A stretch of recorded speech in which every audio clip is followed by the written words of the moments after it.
There we go.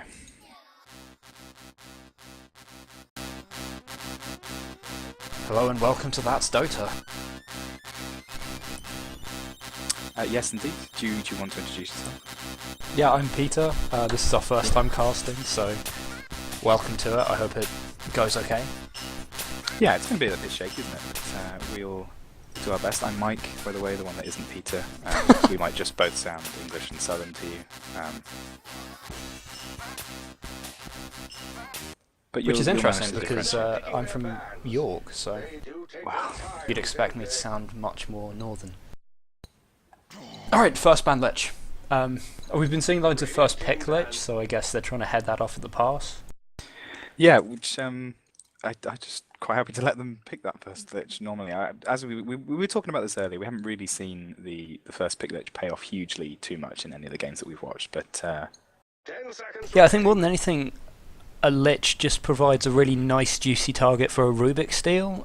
So I guess the XP in the patch, 6.79, the XP changes kind of makes them way more viable, but I don't think it's worthy of a first ban quite yet. I've not seen any real reasoning for it, but I'm sure someone out there's going to link to a pro game and go, oh, totally, yeah.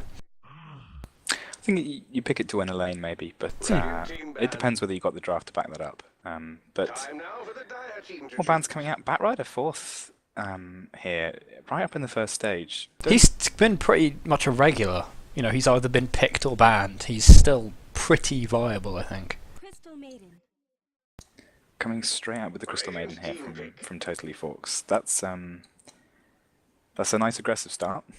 Yeah, I love seeing Crystal Maiden. I've really, really enjoyed seeing people go Midas Crystal Maiden because it just seems like such a bizarre, wacky thing to do.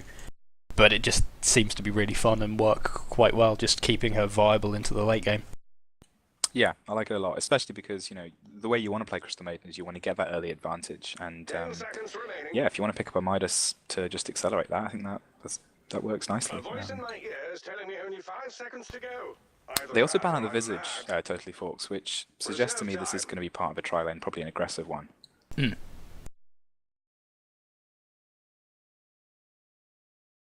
Lucid Lunatics taking their time here with their first picks. They've also banned out the Elder Titan, which I think is it's a pretty decent shout. I've seen a lot of him run mid recently.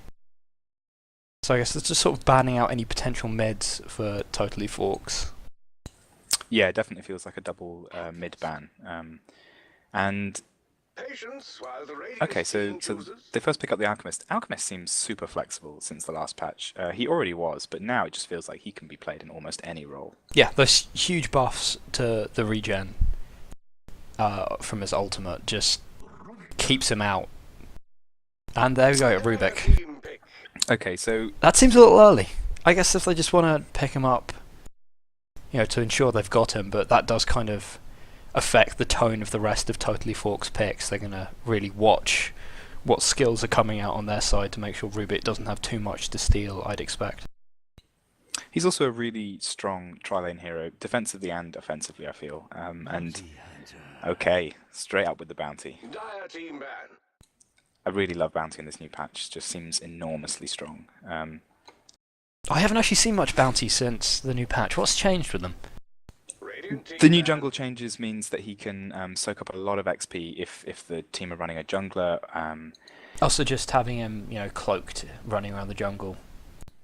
Yeah, and also the flying courier being delayed until 3 minutes means that there's a lot more opportunities for courier sniping in the early game. I don't know whether we're going to see that here. It is quite a difficult thing. You really do sacrifice bounties early XP for this kind of gamble, but if it pays off, you win mid, essentially, and you get an enormous boost to mid. Yeah, absolutely. Although I expect that Totally Forks are going to be running a tri-lane here with Crystal Maiden and Bounty Hunter in the off-lane. Banning out Naga and OD. I mean, I can understand banning out Naga. It's a shame because I think she's a really fun hero to watch. I think that song can lead to such, both triumphs and tragedies. Yeah, definitely. The OD ban seems a bit surprising. I haven't seen many picks there, and overall, I don't know what their game plan is for mid here. On either side, yeah. I don't know where they're going to go. I mean, maybe that's a defensive tri-lane for the Alchemist, or it could be offensive, you know, if they get some early levels in Concoction, they can get some early kills combined with that TK just holding them in place to line up a full-length one. Wow. And okay. there you go, right, that's that out the window. I have no idea what they're doing now. So this is this is a very big statement from Lucid. We're halfway through the draft. It's not like it was a first pick juicer, but Totally Forks is, if they're running an aggressive tri-lane, this aggressive tri-lane has to work. Yeah. What do you want? Do you put the Alchemist offlane solo, or do you just try an ancient jungle, the Medusa? Is that even viable anymore? I wonder if the Alchemist goes mid here. Okay. I tell you, I've seen a lot of Alchemists go mid, build a Vanguard, a mech, those kinds of not really aggressively carrying heroes, but not quite full support either. Just get the levels, get some sustainability in tank, and just help delay the mid game so that a carry like Medusa can get farmed up. But I'm not sure. There's still a lot of options for Totally Forks on the mid. Yeah. Death Prophet. There Okay, we go. so your enemy team goes late game. You say, well, we're going to finish by half an hour. Yeah, you just exorcism, push people away from towers, get some nice early tower kills. So this gives them their mid, it gives them their offlane. They've got the makings of their try, so they're going to need to pick up a one position and another support, I guess. But so Bristleback. So you know a fair bit more about Bristleback than I do. Is this an offlane?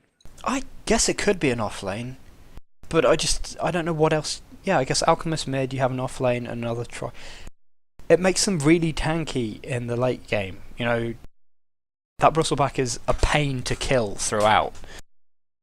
And I don't see that they've got the damage on Totally Forks to really take him down that effectively. They don't have that much lockdown. So Bristleback can just, run away, show him his back, and then take so much less damage. Yeah, that's a good point. They are lacking in the kinds of stuff that you need to take them down. And bearing in mind, they've also got an Alchemist here, so there's a lot of tank coming out already from Lucid. Into the last stage of the bans, Lucid, they go for the carry ban, the gyro. Really, that feels like... I'm not sure that was what Totally Forks were going for necessarily here. Yeah, but I think Lucid Lunatics have sort of put out a statement saying, hey, we're going to take this late, we're going to draw this game out as long as possible, and we're just going to destroy you at about 40-50 minutes. An Invoker pickup here. Okay, so this shakes things up a little bit. This is presumably an Invoker mid, which puts Alchemist in the tri-lane. I guess they might be trying to run a Bristleback support or something. Can you solo safe lane Medusa if you think you can get a matchup with something like Bounty? I've never seen it successfully done, although my experience with Medusa is kind of limited now. This is a really terrifying lineup from Lucid. If they can get past the early phases, and if Totally Forks don't do enough to shut them down, they're going to have some serious firepower coming in the game. Absolutely. Like, if they can survive the first half an hour, 20 minutes, they're set for the game, and I don't think that Totally Forks would have anything to do, but they've got some really strong ganking, and Death Prophet can push quite hard, but you've got Nyx and Bounty who can just pick people off all day, and Crystal Maiden with her Frostbite. An anti-mage last pick from Totally Forks. I don't know about this. That seems a really strange thing to say after Lucid have clearly said, hey, we're going to take this as late as possible. You want someone else who's going to come online a little bit earlier than anti-mage, I would have thought. This feels like a safety net, maybe. They're hoping that they can get as many T1s down as possible with kind of like their first 4 picks, and maybe just praying that if things go wrong, the anti-mage can bail them out, but I don't know about this at all. So does this now make it a... I mean, how are they laning this? Is this I think it'll be Crystal Maiden, Nyx, anti-mage tri-lane, Bounty Hunter off-lane, Death Prophet mid. I think that's the only way they can do it. One thing we've been seeing a lot of is just lanes that don't really exist. We've had lanes where CM just doesn't really have a lane for the first 10 minutes of the game, and she just wanders all over the map. And with the bounty on their team as well, I could see that really working. Anti-mage is fairly survivable on his own. It's a relatively terrifying tri-lane. Rubik is certainly a very aggressive hero, but Bristle and Alchemist not too scary in the early game. It'll be interesting to see how they lane this, but... Okay, so we've got LL Paranoia on the Rubik, JB on the Invoker, Twilight on the Alchemist, Piscad on the Medusa, and LL Philish. So I guess that's 2 of the Lucid Lunatics, regular lineup, and then a bunch of stand-ins. Then, Sydney, do you want to talk about who's on the Dire team? Yeah, on the Dire team we have LY on the Nyx, Kamne going down to the off lane on the Bounty Hunter. At mid, we've got Meepa on the Death Prophet, looking rather fetching in those cosmetics there. Some strong cosmetics. On the safe lane, Anti-Mage and Mantis on the supporting up there with the Crystal Maiden. And Crystal Maiden already got a smoke, ready to do some damage, and Nyx also carrying a smoke. Alright, if you look to top lane, we've got 4 heroes running top. We've got a Rubik, a Medusa, an Alchemist, and the Invoker all running up to top lane looking to fight early, I guess. We've only got Bristleback off laning. Invoker's got 3 GG branches and the Blades of Attack. This is quite an expensive item build for the starting Invoker. Yeah, he's been pulled a little bit of regen. He's been pulled a couple of tangos. About Kamne's scouting. Yeah, and they've pulled him from. They know that no one's here. Alchemist for some reason. So I guess they might be trying to go slightly support on the Alchemist, or just relying on getting him up to 6 to get that regen from his ultimate. So yeah, Bounty successfully warding that camp, so they don't have anything to pull on the Bristleback, but I don't think they will be. But I think pulling perhaps too bad. They were expecting a safe lane, tri lane here. They weren't expecting Medusa to go aggressive, and that's why he's blocking off the pulls. I mean, Bristol's not going to be interested in pulling, and honestly, who expects Medusa to go aggressive? This is not something I thought Medusa was built to do. Oh, we've got a brief pause. So just anyone who's coming a little late, that's Dota with Peter and Mike. This is our first time casting, so we may just say something really stupid or not quite know where we're going with things. We are kind of new to this, but I'm Peter, and that's Mike. Yep, I'm very much Mike. So, these laning matchups, mid, definitely what we expected. At the bot lane, we've got Kamne and Bristle. What do you make of this matchup? I think Bounty is going to be able to leech experience pretty well just by... He's gone for a level 1 of Shadow Walk. Bristleback hasn't picked up anything at this point, so I guess he's waiting to see if there is a bounty in lane.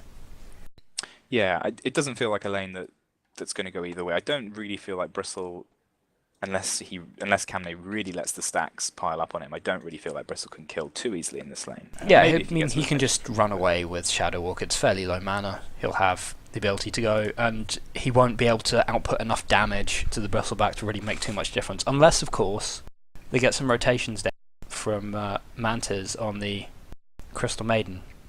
Or maybe even just the Nyx. Yeah, that's going to be really interesting now. I mean, perhaps they weren't necessarily expecting Bounty to be up here. None of them have any vision. But we're going to unpause now. I think definitely all eyes on this top lane here. And TK already out on the anti-mage. Just a nice bit of harass there. Yep. Oh, the bottle's been popped. I think they're going to try and pick up that Crystal Maiden, who, yeah, there's not going to be a lot she can do about that. Oh, she stayed in too long. Yep. Easy first blood there. Going to the Rubik, so that'll help him, I guess, pick up on his way to maybe a Blink.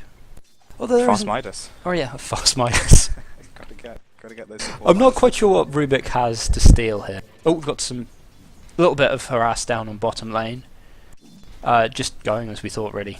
A little bit of damage taken by Kamne on the Bounty Hunter, but there isn't too much Bristle can do before he just disappears. Talking of steals, the nice thing about playing Rubik against Anti-Mage is that you've got that free Blink Dagger the second you hit level 6, because odds are that's the last spell Anti-Mage used. And, you know, anything other than that's a bonus. Vendetta's a lovely skill, but they've gone in on Medusa way too close to the tower. Yeah. Medusa being... this aggressive Medusa. Oh, they almost pick up the Anti-Mage. He's going to go for it with the Fade Bolt, but he just blinks away in time. Oh, but the Impale catches 3, and if Crystal Maiden gets this Frostbite off... Yeah, that Crystal Maiden is having a terrible start to this game. Oh, that was so close to them for both teams, but Slippy surviving, they'd much rather have the Crystal Maiden going down than the Anti-Mage at this point. But they're still looking kind of beaten up. I mean, that Nyx... He's got some tangos, but with that smoke, I guess he was trying to think he was going to do some early ganks on this top lane, but there's not a lot he can do. Rubik just runs down mid. Oh, he's picked up a haste rune. He's going to be able to lift him. I don't know if they've got... He's got enough mana for it, but... He's only got enough mana for a lift, not the Fade Bar, and Invoker... Invoker was waiting for a courier to arrive, so he wasn't really ready to go there. Bit of a miscommunication there, maybe. Bottom lane, we've got Bounty, slightly low health. Crystal Maiden, she's coming behind Medusa here. They know Rubik's out of the lane. She pops the Frost Blast. Alchemist is a little bit off. He goes into the side shot. Will they cut the Impale off? Yeah, He's where was the waiting, stun? Saving it. No, decide not to go for it. Not sure what they were doing there. At this point, Medusa, she's got 1 level in mana shield, but basically no mana, so she's not really a threat at this point. I don't know why they didn't just try and get something off that. At least try with the Impale. Like, being this conservative at this point just seems a little too late. Down in a tri-lane against Medusa that really should not be going this way. I mean, Rubik doing work here with the TKs, but just kind of jousting over these neutral creeps at the moment. I mean, that was their shot, really. Rubik was way out of lane. He had no way of getting back. You know, he had a TP, but he wouldn't have been able to get back in time to do anything. Chasing down this Crystal Maiden, though. Yeah, I'm not sure what he's hoping to get out of this one. He's actually a bit dangerous there if Nyx had been in the neighbourhood. Over at mid lane, we've got, Crosswex, Invoker, picking up a Tornado and Cold Snap, so if someone does swing by again, he would, in theory, be ready to kind of ruin that Death Prophet's day. And just look at the last hits in this lane. Medusa, 13 last hits, 5 denies. Anti-Mage, 4 last hits. Just absolutely being walked all over in this lane. And that's ignoring the fact that they've got 2 kills in the lane as well. She's still managing to out-CS comfortably. And bottom lane, Bristleback, and I mean, Bounty Hunter is keeping up pretty well. You know, he's only 4 below, so he's doing okay. Oh, and over at mid, almost a kill. Oh, on both of them. JB needs to be careful. He's way too close to the tower here. Yeah, but I mean, he's got, you know, a point in Quas at this point, so he's got a little bit of extra health regen.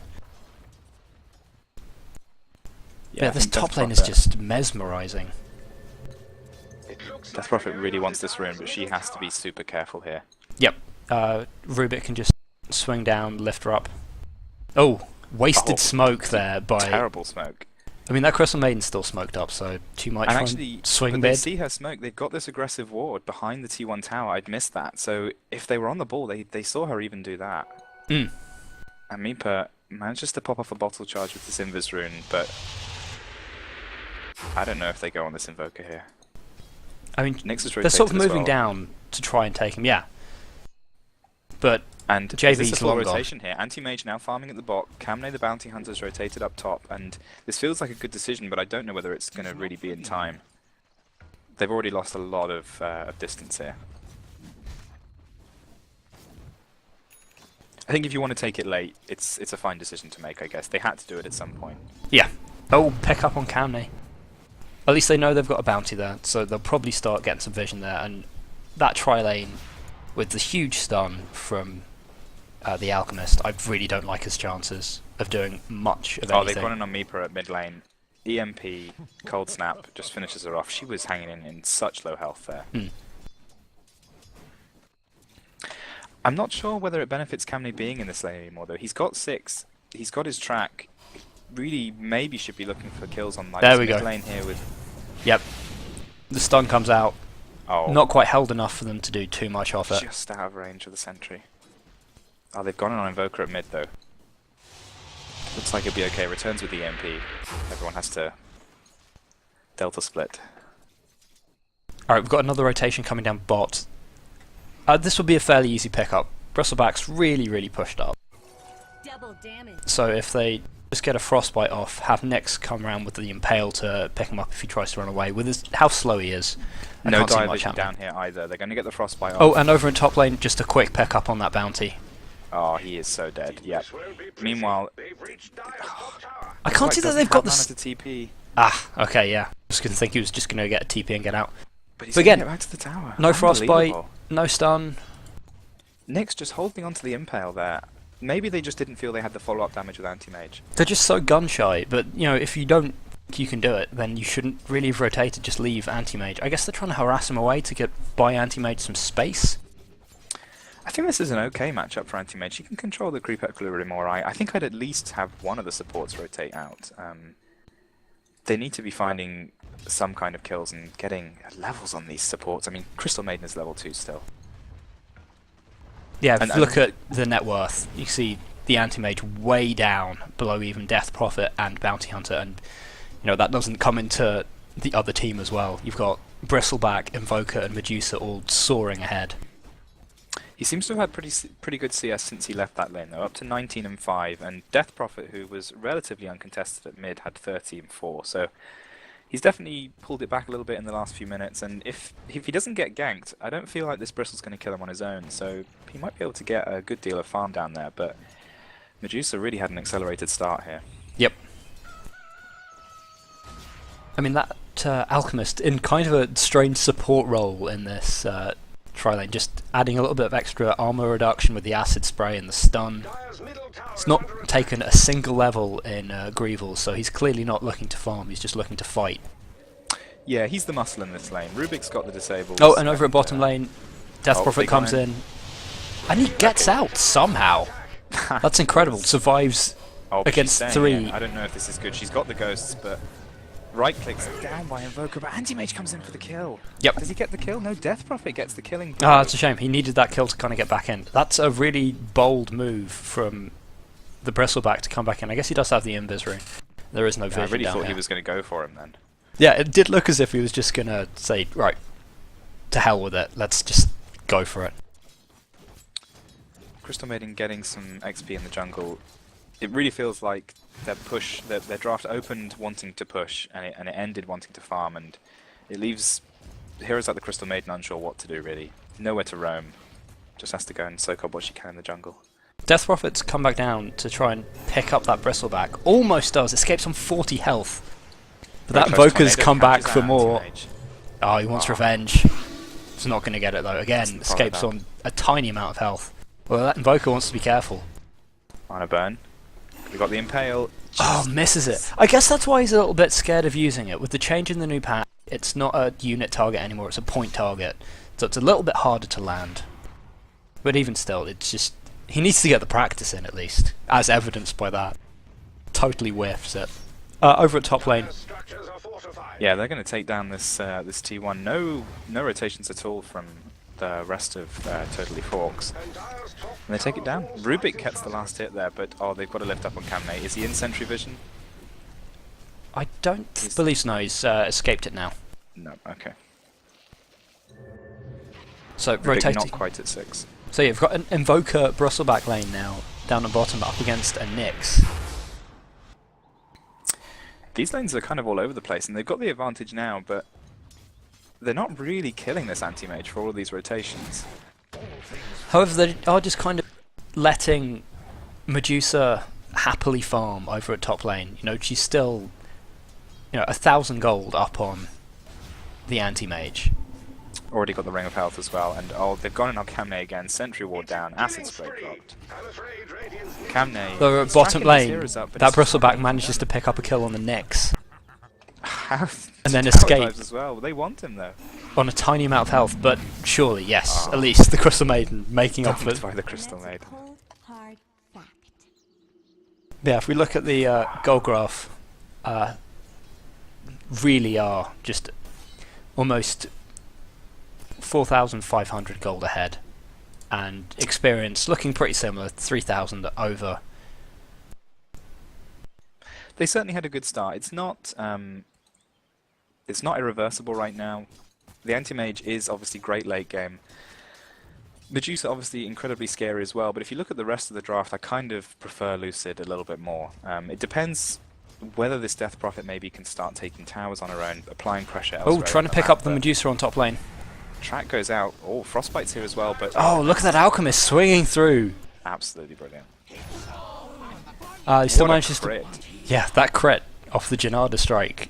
Was not expecting that to go through the mana shield and her remaining health, but Yeah, that's a big kill.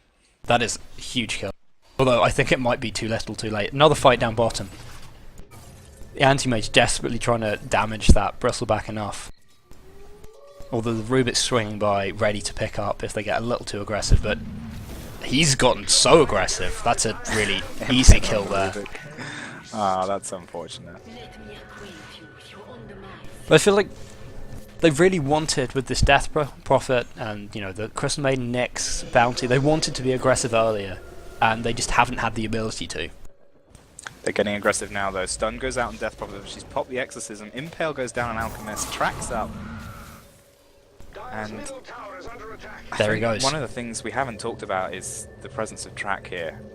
That was a 5-man track kill. That's a lot of bonus gold. And Medusa's tracked up again now that they're diving this tower, and that Nyx is in a bad position. He does get out. I think maybe their plan with the anti-mage pick was to try and counter Medusa at some point, but just because, you know, you're burning down her mana, her shield isn't as useful. Oh, absolute bloodbath down here. Yeah. Nyx goes down to the Bristleback, but Bristleback in turn just gets absolutely wiped out. That bounty hunter going down to an invoker of Rubik. And a stun going out on Death Prophet at mid as well. Alchemist, even though he was kind of being slightly supporty, is just picking up the kills now.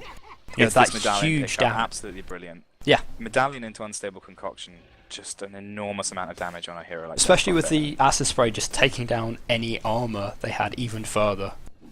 I honestly thought they had that tower there. They had 5 men from Totally Rocks at bot. They had the Exorcism up, and it was only three heroes initially from Lucid, but just a great turnaround there. They are picking up these track kills, but Lucid are getting lots of trades in return.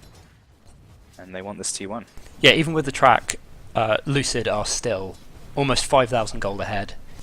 Not really how I think Totally Forks wanted to be at this stage in the game. No, definitely not. Nyx looking to go down bottom, maybe to try and help out Anti-Mage and Bounty on this. He's not even 6 yet. Vendetta would help so much here. Here the bottom get get last popped. hit on this tower, but this is There's a wraparound from Invoker and Alchemist. The tower's down. Oh, the Stone Gaze comes out. Crystal Maiden drops. Nyx drops. Huge ult out from Crystal Maiden, but it's too little, too late. And Camney, they've got vision for him as well. There goes the bounty. Triple kill on the Bristleback. He's just doing work from the solo lane start. He's done so well. They don't want to stay too long in the tower, though. They're still not that tanky. Especially with the ghosts hanging around. You don't want to hang around the...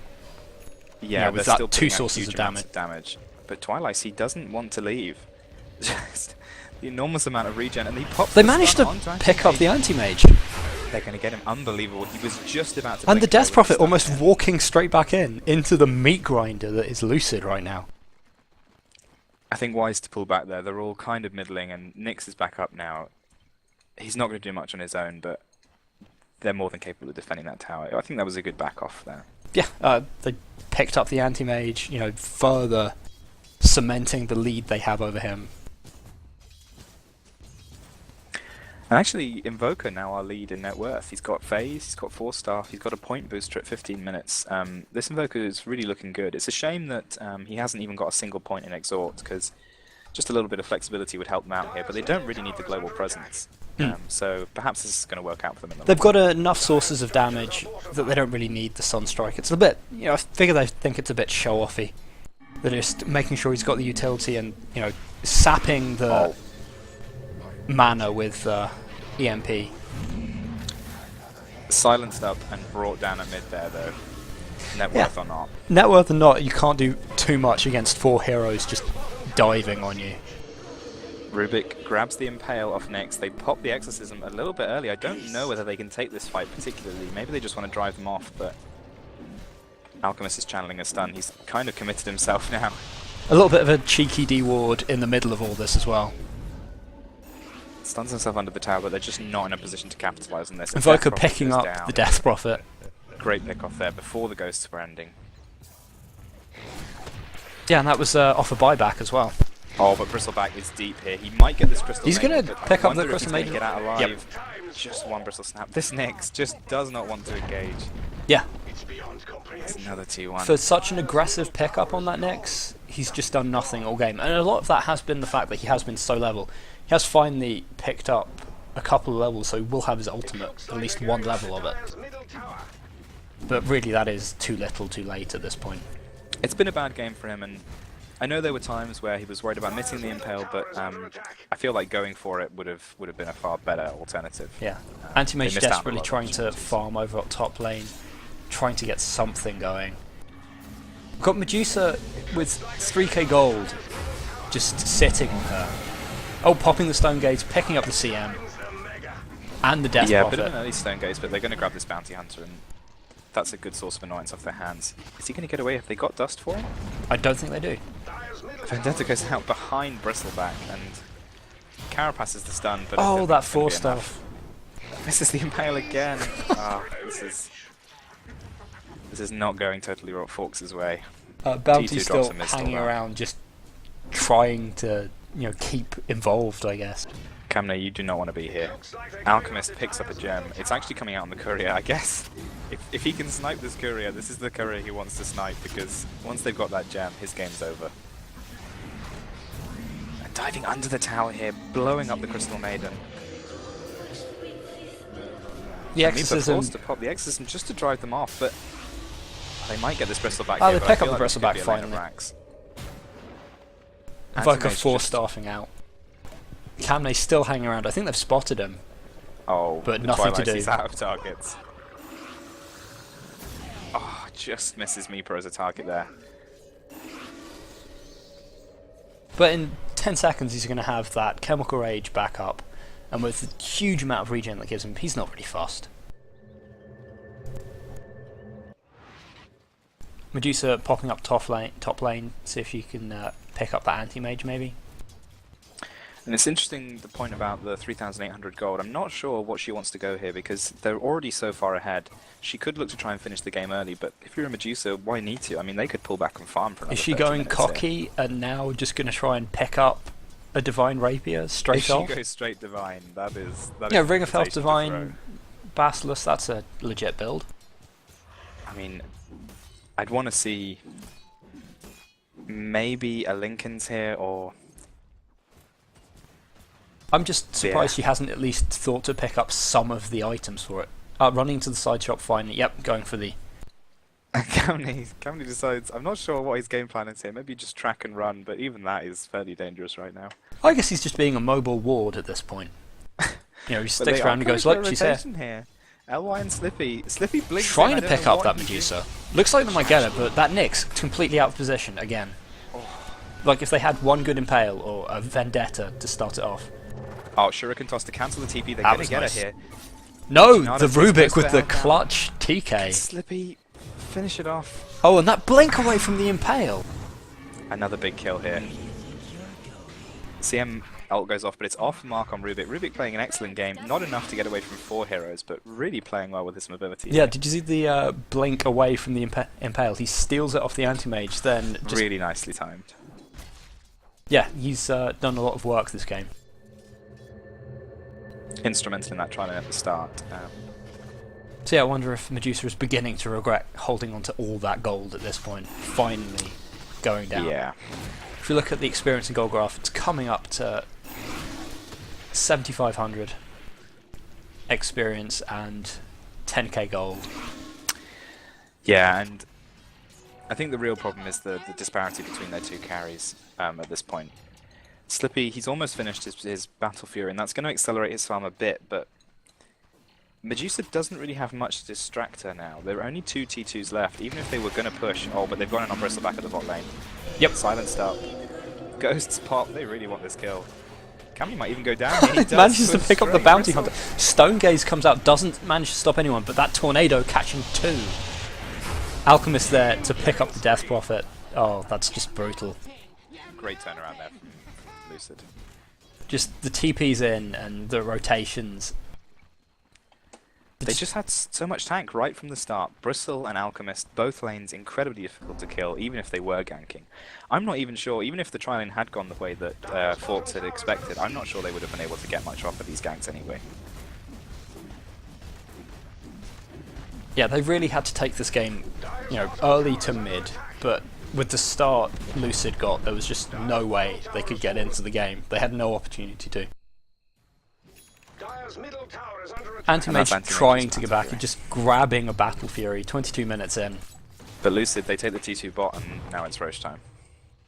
All the lanes pushed up, Anti-Mage miles away. They don't even see them go in. Yeah, they've got no vision at this point. I mean, Lucid have been doing a little bit of dewarding, I've seen Rubik and Alchemist walk around to try and pick it up. But even if they have vision, what do they do anyway? They don't really have many options here. Yep, Especially with Medusa Alchemist carrying that has down. the Aegis. At this point, she just grabs the Yasha as well. She still doesn't have much tank, so she's building into this Manta finally. She finally made a decision. I think that's a good idea because Oh, Kame. I feel bad for him at this it's not point. his day. Rubik steals Shadow Walk. Looking for track, I think, but this will do just fine. Yeah, hopefully he'll get better use out of it than the bounty had. And I think what tipped the scales for the Medusa was that kill at top lane. She realizes that she's actually not unkillable in her current state, and she really needs some stats. This Looks like they're going to keep her alive. going to try and break the base with Anti-Mage over in the trees on top lane. He's trying to push for that tier 1 top while over on mid lane, Lucid trying to break the base, take that first lane of racks. Although the gem goes down, maybe bounty will Alchemist be... goes down, the gem's still over. Oh, unlucky pick it up, though? 4-star from the Invoker. Rubik grabs the gem. Still managed to grab the base. Anti-Mage comes in. Ah, Slippy comes in at the wrong time. Stonegaze popped, forced to blink away.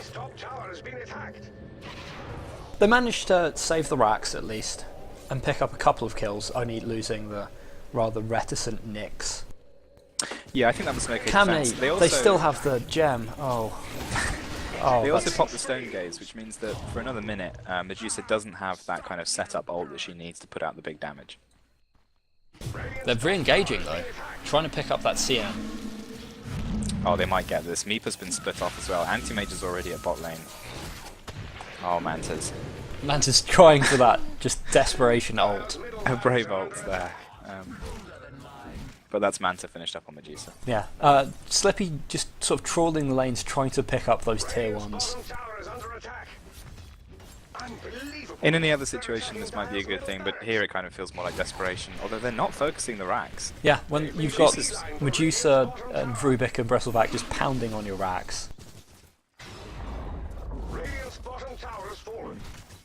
They took the T1. I mean, he has taken 2 T1 towers in exchange for a T3. They still haven't taken these racks. They're starting to put just- some damage on the melee one now. They seem almost casual about it, just occasionally plink away at it. Problem is, this could be the kind of casual that lost them. Oh, I think they were just waiting for the Invoker to come back in. Blinking on the Nyx, picks him up, slams him down. Oh, that Ice Wall. Ice Wall as well. I always like seeing Ice Wall used well. I feel like that's a really underutilized skill on the Invoker. But the ghosts have come out. Medusa's ult is off cooldown, but she's got no mana. She's going to go down. Oh, there she goes. But she does have the Aegis. Aegis. Coming They back lost up Nyx from in that round 2. fight, but Medusa next to get out now. Next I with the feel, although buyback. Finally some aggressive action from that Nyx. Medusa does have her ult now, so I don't think Forks wants to take this fight. Kame runs out just to say hi, in case they forgot about him. Oh, finally with that Impale. All the nukes Grabbing go into two. Bristle's back there, though. And they're coming back into the base, and I think I just haven't seen anything on Totally Forks' side to really say they could do anything to defend this. They're just going to have to sit there and kind of just watch Lucid demolish their base. and these are not trades anymore. Slippy's he's here, and they want to fight if he's here. They want to defend these racks, but I don't know what they can do really. Kamne's going to get nuked down here. Oh, the Meteor meatball comes out. down. Rolling Just, over their ancient. Add-on insult to And there's injury. the GG. The GG out, 1 lane of racks. Okay, yeah. I feel like that was a long time coming. Like, Totally Forks were on the back foot the whole game. I feel like the shift in the draft halfway through really caused an issue for them. And perhaps it would have been better if they just stuck to their guns, gone all early game. But excellent laning from Lucid as well. Yeah, it's just they took the advantage at the start of the game and just pushed as fast and hard as they could. And that lane really taking them by surprise, I think, Forks. They weren't expecting the aggressive lane out of Medusa. And Yeah, it's rare when that you element see of surprise. Medusa take a game in 26 minutes. Yeah, absolutely, and still be relevant. Like, I mean, she wasn't just farming while the other 4 won the game. She was right up there. Yeah, 17 assists there. That Stonegaze was really crucial in a couple of fights. Okay, we're going to take a quick break, but we'll be back in a minute with some more team matchmaking commentary. Yeah, thanks very much.